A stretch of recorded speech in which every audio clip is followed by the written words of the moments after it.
Hello, everybody, and welcome back to Just Talking About Sports. I'm Ethan. I'm Matthew. And I'm Michael.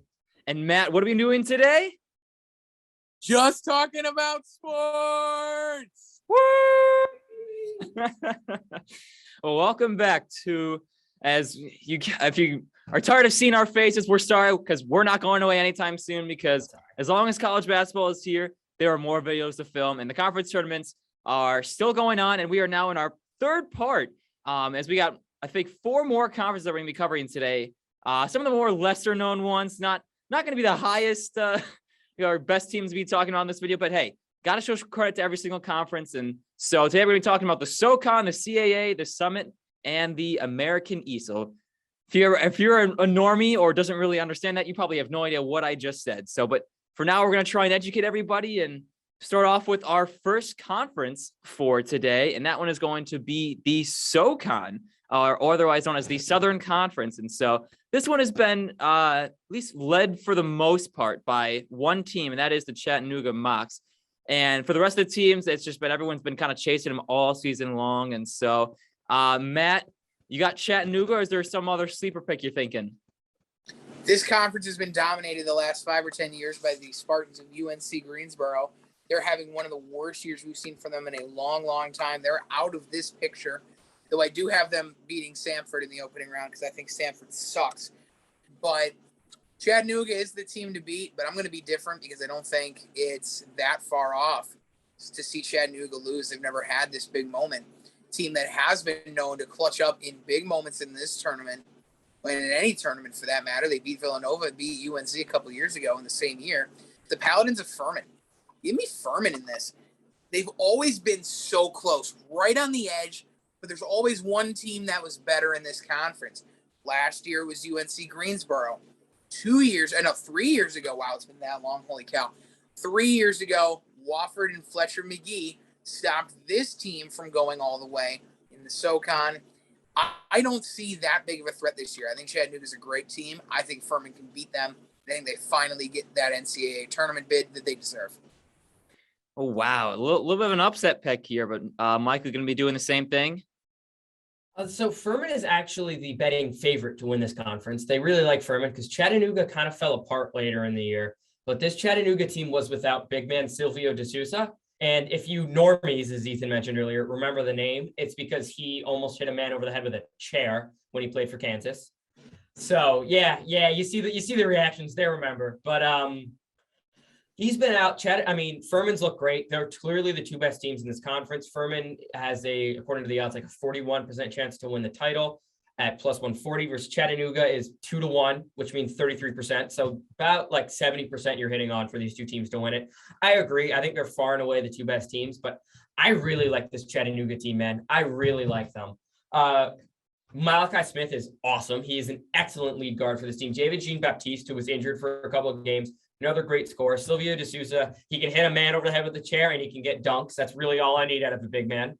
So I really like this Chattanooga team. I understand the Furman pick. Bob Ritchie's a great coach. They've been winning for years, but I really like this Chattanooga team, man. Veteran guards in March. That's the team I'm going to pick. I really like this Chattanooga team.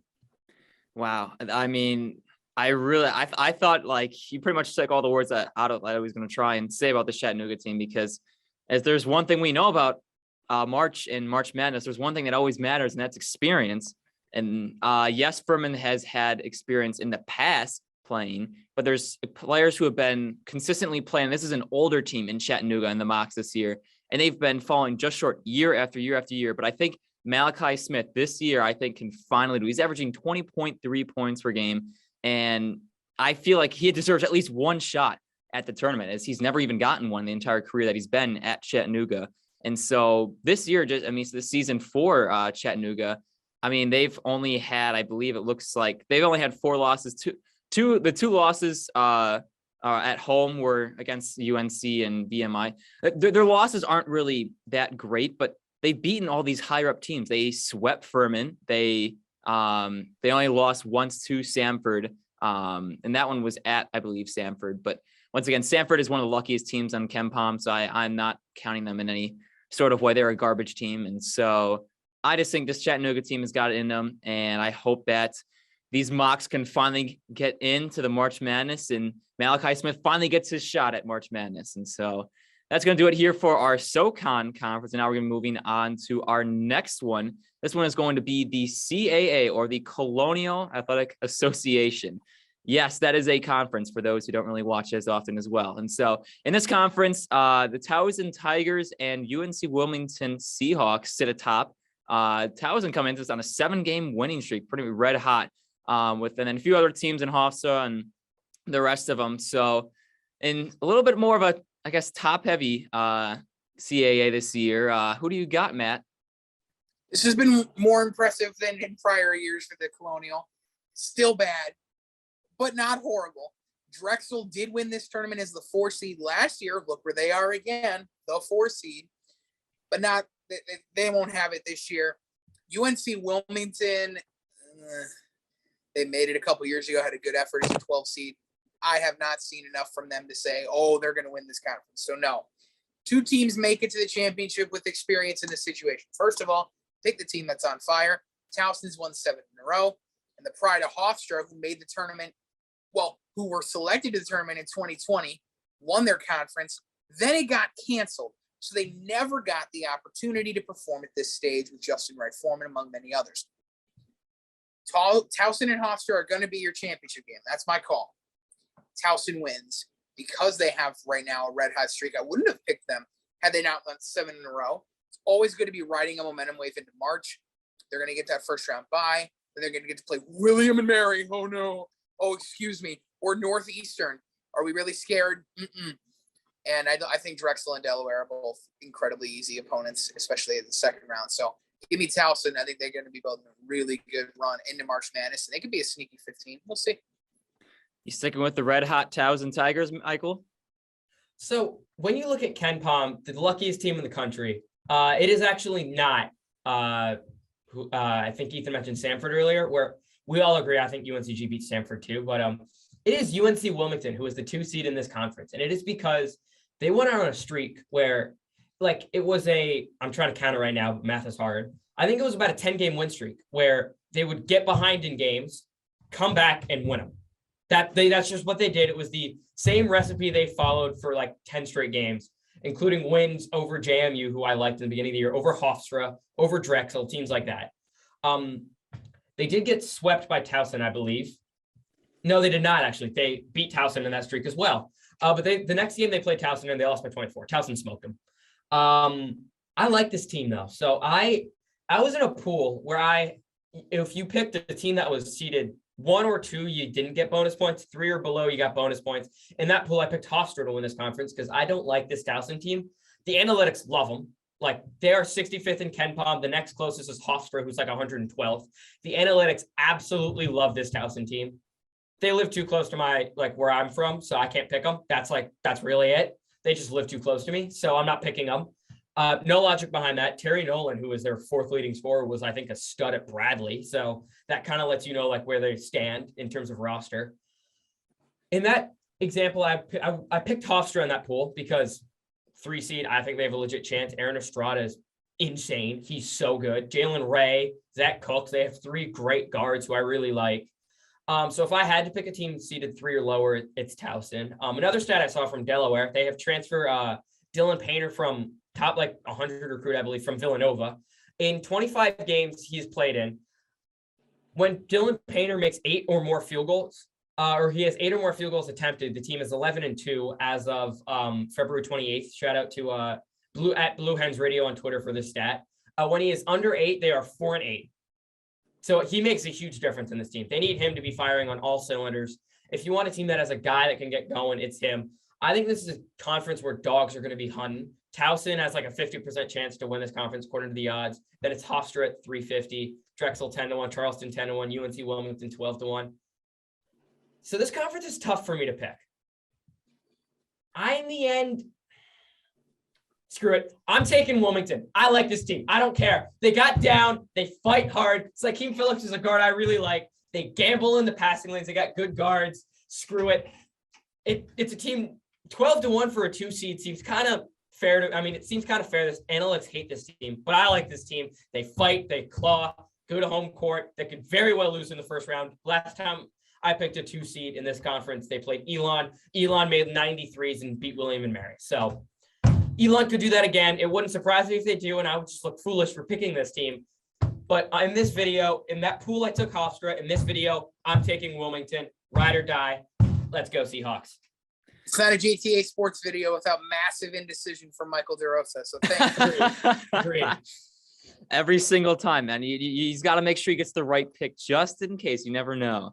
And all of them were wrong, too.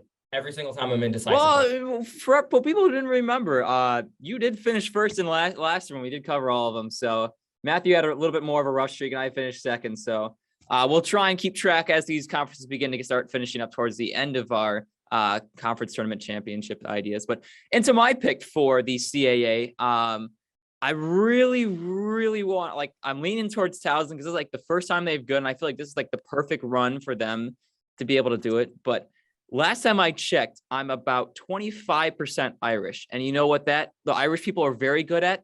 They're very lucky. And you know what one team that's very lucky in the CAA right now? The UNC Wilmington Seahawks, man. I am going to join that bandwagon, and we're going to keep on riding it. Let's ride! Let's go!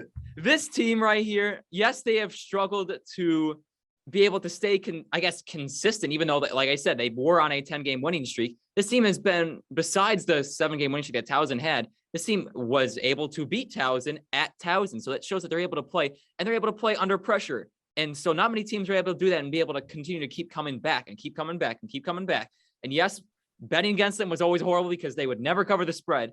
But being able to win games is being able to win, like, no matter what it is, a W is a W. And so this UNC Wilmington team has it in them, I think, to be able to sneak their way once again back into the tournament. And they screwed me last year when I really thought that they had a chance, and I chose them. And then somehow Drexel decided to get in there. Nobody saw that coming. But I think this year the Irish is on my side this year. So we're gonna stick with the Seahawks and ride or die with them as well. So all right, now we're gonna be moving on to our next tournament, or not, excuse me, next conference.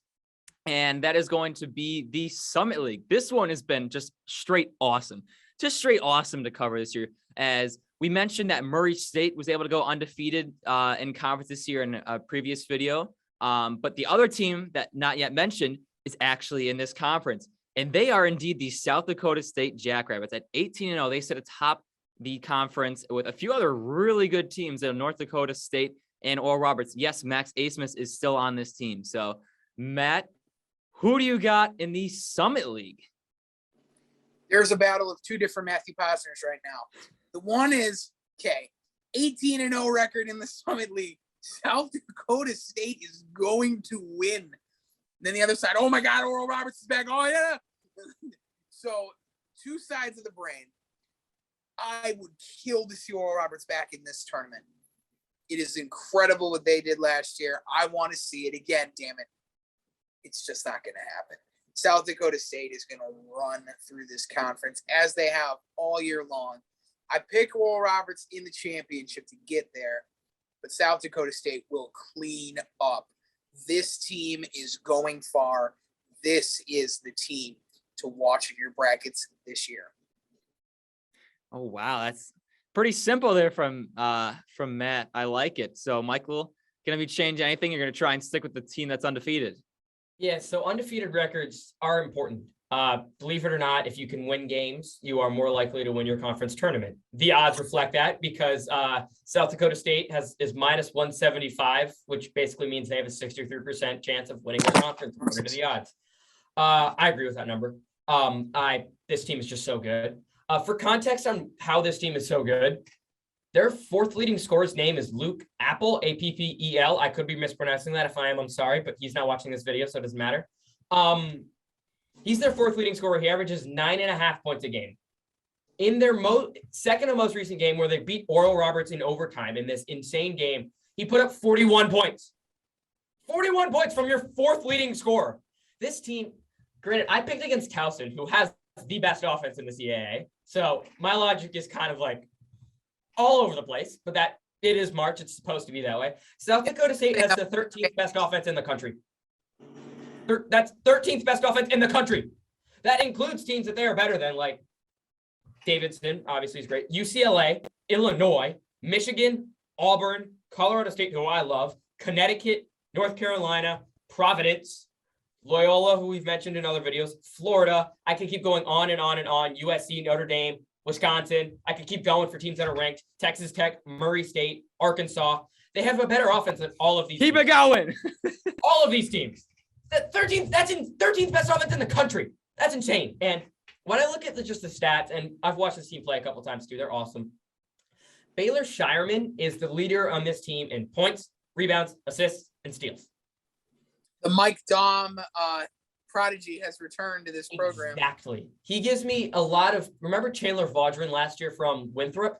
Yeah. He gives me big time Chandler Vaudrin type vibes. Except I think this team's going to win a game in the tournament, so I'm picking them. It will be hard for me to pick against them in the first round of the tournament. It will have to be against a team that I really love and just can't pick against. But this team is great. This team's a wagon. Hopefully Noah Friedel comes back. If he doesn't, he hasn't played since the 17th. Hopefully he can come back. I think that was one of the main reasons I picked against him last year. But I'm definitely not doing it again. Though what I will say is North Dakota State's going to beat Oral Roberts. They have a kid on their team named Rocky Cruiser. Great name. And he's averaging 15 and 8. He's excellent player. Those are clearly the three best teams in the conference, but I really like this North Dakota State team too. They'd be a team that I would pick. Frankly, if they somehow win this conference and they're like a 14 seed, that's a team I'm watching out for, but I'm not, you would be insane to step in front of the Jack Bunnies right now, and I'm not doing it. Give me the Jackrabbits. And I'll be joining the bandwagon as well, because there's no reason I need to be choosing against it. I love Oral Roberts. That run last year was just quite possibly amazing. And yes, Max Amos-Smith is still on this team, meaning that offense is still stupid deadly for the Golden Eagles. However, the Jackrabbits, if you've just straight up watched this team, it's like we've all just keep going on and on and on. I mean, this team is just a team to watch, and pretty much, like you said, in the Ken Palms, they are I believe they were 13th, and overall, which is just insane. And I just look at their points per game that they just score. 87.2 points per game. That's third in the nation in points per game. They don't miss. They do not miss. This is one of the best 3-point shooting teams. They live or die pretty much by the 3-point shot. And not many teams are able to stop that, especially if they get hot. And that's kind of like a theme. That's how Oral Roberts did last year. They lived and died by the 3-point shot. And once you know it, they were able to make it all the way to, or at least to the Sweet 16, which is insane for a 15 seed to do. And now for the Jackrabbits to be able to do that, I'm just going to join this bandwagon. And like I said, if South Dakota State doesn't make it, absolute respect to whoever beats them. I will be absolute respect. It's probably going to be North Dakota State or Oral Roberts. I don't see anyone else, like you guys said, in this conference winning it. But like I said, South Dakota State, they are just electric to watch, and I cannot wait to see them in March. You bring up a good point, Ethan. I just looked up the numbers. South Dakota State is the best 3-point shooting team in the country. They shoot 44% from three. Second is Purdue at 39%. They are 5% above the next best team. So again, this team just makes shots. Sorry to interrupt. No worries. This is the Winthrop of last year. Yeah. But they're going to win a tournament game this year. That's the difference. Yep. Keep your eye on the South Dakota State Jackrabbits out of the Summit League.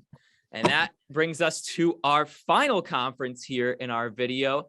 And that is the America East. This one was one of the earlier conferences last year that we actually were able to cover because they kind of shifted it all. But because of a few cancellations, they've had to push their tournament back.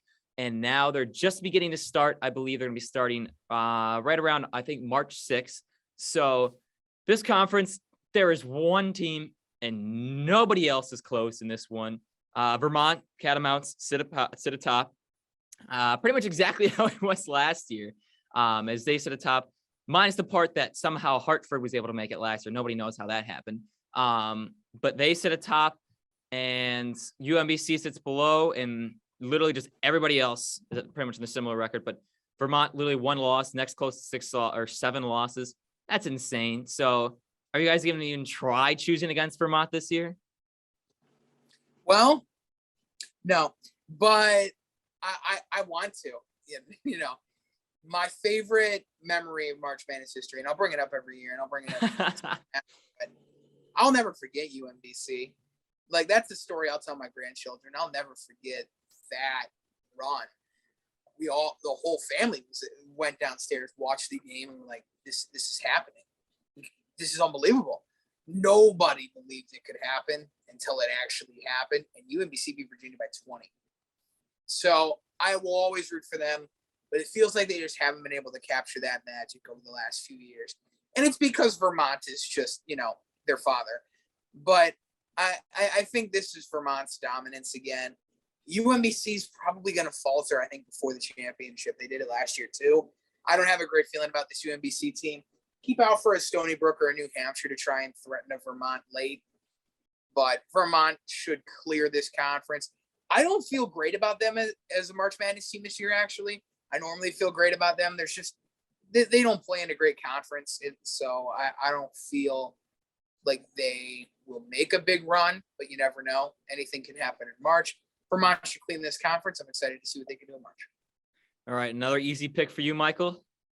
Yeah, Vermont is minus 600 to win this conference, which is the biggest of every single team. They have an 85% implied probability to win this conference, which is insane. Wow. If you look at KenPom, 69th in the country, nice, is South Dakota State. 70th is Vermont. So they're right there with South Dakota State in terms of like efficiency.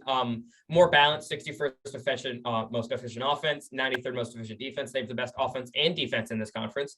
And the next best team in KenPom is 240th, and that's New Hampshire. And if anyone's like, oh yeah, we can pick the 2 seed UMBC, they had that great run. They won on a buzzer beater to beat Vermont before beating UMBC. Shout out Jarius Lyles. Do you want to know what happened to UMBC earlier this year? They lost to Georgetown. They lost to, and not only did they lose. Oh they God, not again. You can't pick a team that lost to Georgetown. You can't. It's not happening. They lost by 30 because Caden Rice made 10 threes. You can't pick a team that lost to Georgetown. And the one game they lost in conference is getting that contract extension. Go Hoyas. Pain. I'm not talking about that now. Move on. The one game they lost in conference was because their best player, Ryan Davis, was out. Yeah. Vermont, easy layup. Don't even think twice. It's Vermont or it's nothing. All right. I'm gonna keep it nice and simple here. Vermont.